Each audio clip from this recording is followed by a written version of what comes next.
My name is Kevin Wagner, and I'm here to request, actually not to request, but to tell the BLM Land Department what to do, because what they don't realize is that they're here to serve the needs of the people.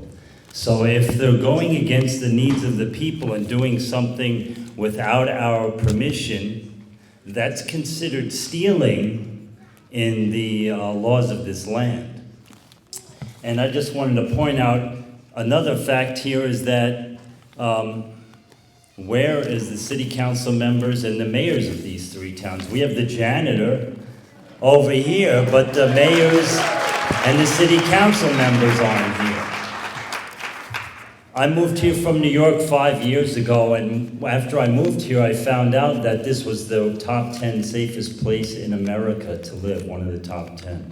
And I look at this as a moral issue because it is stealing. You can't take something that someone owns, which we own all this land, and then just sell it. If we're telling you you're not allowed to do that, you have to listen to what we say. Also, the issue of water. Where are these millions of gallons of water coming from?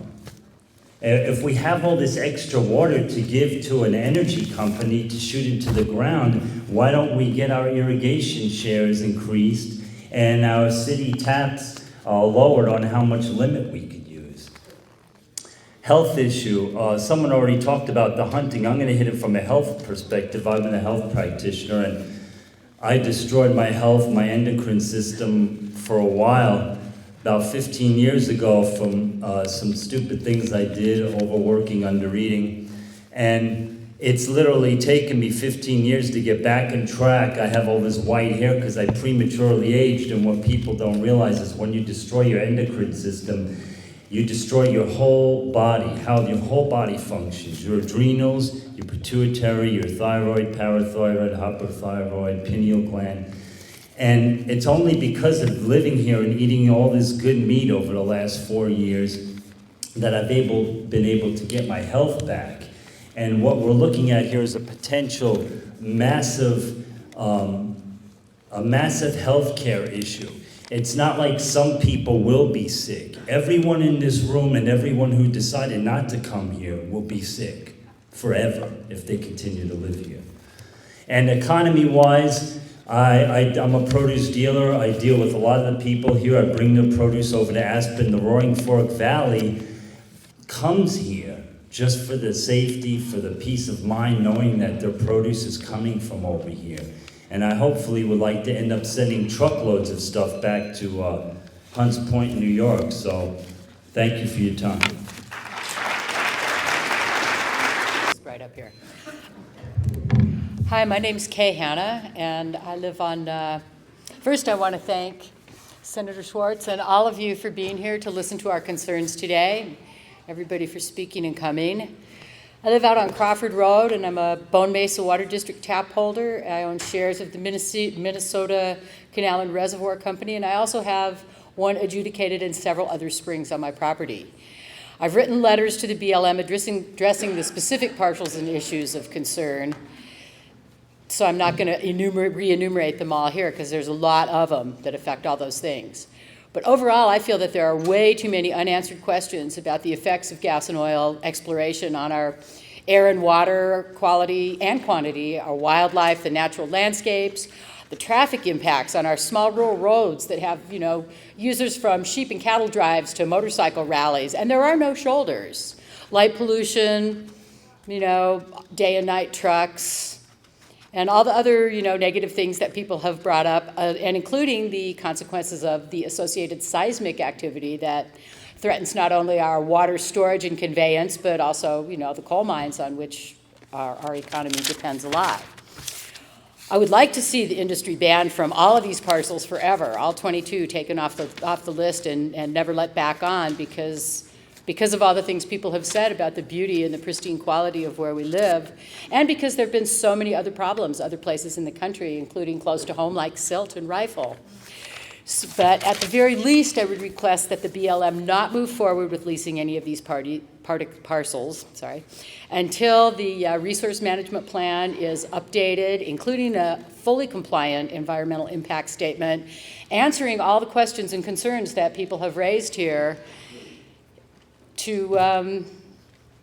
I think that if that process goes forward, they will realize that this is really an inappropriate place for that kind of industry, and that we have a really good thing going with our agriculture and our viticulture and all the tourist industry and everything, and let's not ruin a good thing.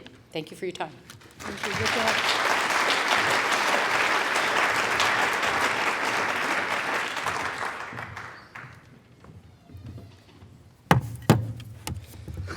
I was still working on this, so I didn't have time to print it. Sorry about that. I'm Daniel Gonzalez. I moved here from southern Chile 10 years ago. I own land in Crawford and a property in Peonia, which sits within 100 yards from parcels 6190 and 6193. And I'm here mainly representing my family and my kids. Two of them were born here. Communities around this country are demanding greater oversight of the oil and gas industry. Entire towns, counties, and even cities are calling for moratoriums on drilling and the adoption of local regulations because local communities feel the need to protect themselves from oil and gas operations.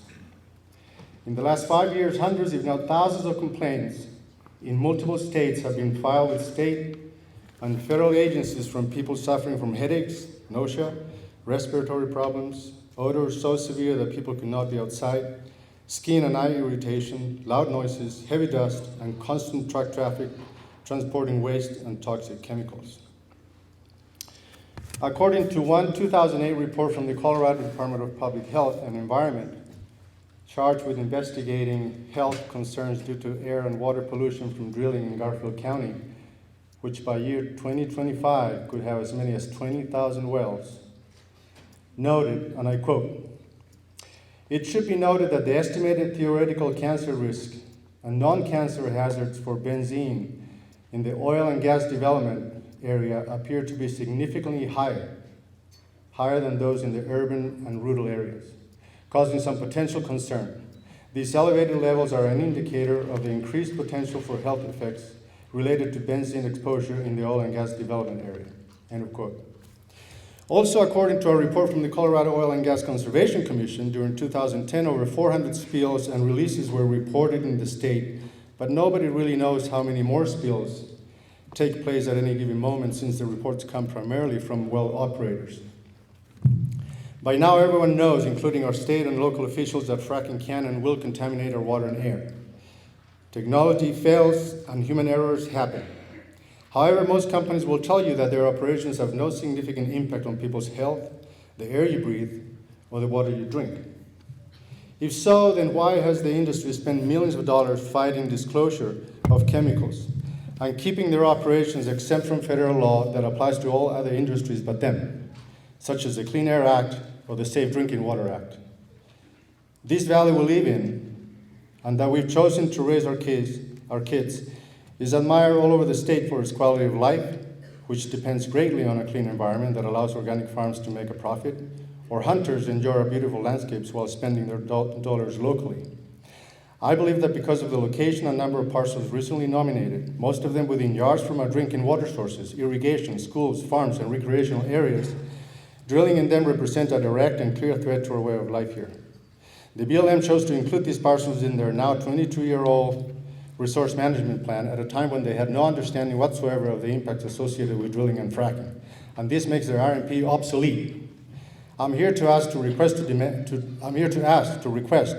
the BLM the removal of all 22 parcels from the proposed August oil and gas lease sale.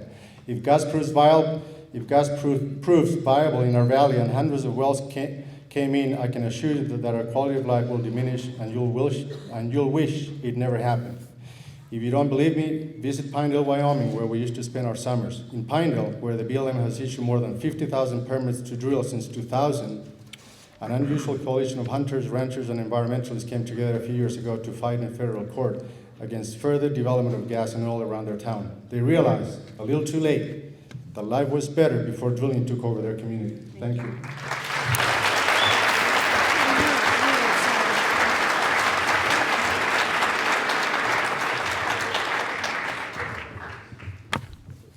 Howdy, folks. According to protocol, I was supposed to have something written, reviewed. It's tough acts to follow up here. My name is Jack DiOrio. I have a farm, an organic farm on Lamborn Mesa, just under the shadow of Lamborn Mountain. I'm going to get rid of these glasses. I can't see a damn thing here. We raise produce for the area, meaning vegetables, cut flowers, herbs. And most of it, however, goes over the Roaring Fork. And we started the market over there in Aspen, and we also started one in Basalt. We now raise produce for restaurants in the Aspen Valley. I'll have to tell you that I started out on this knowing about 4 weeks ago when, just before Christmas, I found out that this was going to be a problem. And I did a little research, and then my anger level rose up to here because we work very closely with Bureau of Land Management, Forest Service in the area. We maintain some 20-25 miles of ditch, the Lone Cabin Ditch Company. There are two other Turner and Minnesota ditch companies in our area who also go through, almost all of our ditches go through BLM land. I personally have been up there myself many times. I'm on the board of one of the ditch companies, and we spend a lot of time in that line. So we have to work closely with these people. Well, when this came out about drilling in this area, I was caught with my pants down. Frankly, I just didn't realize that people would do this. And so I got angry and I wrote a letter. And I wrote several letters, and they've all shown up in either various newspapers, radio reports, and whatever. Anger was the first phase of my take on this. The second one was I did a little research. Oh, stop. Oh, my God, 30 seconds? Oh,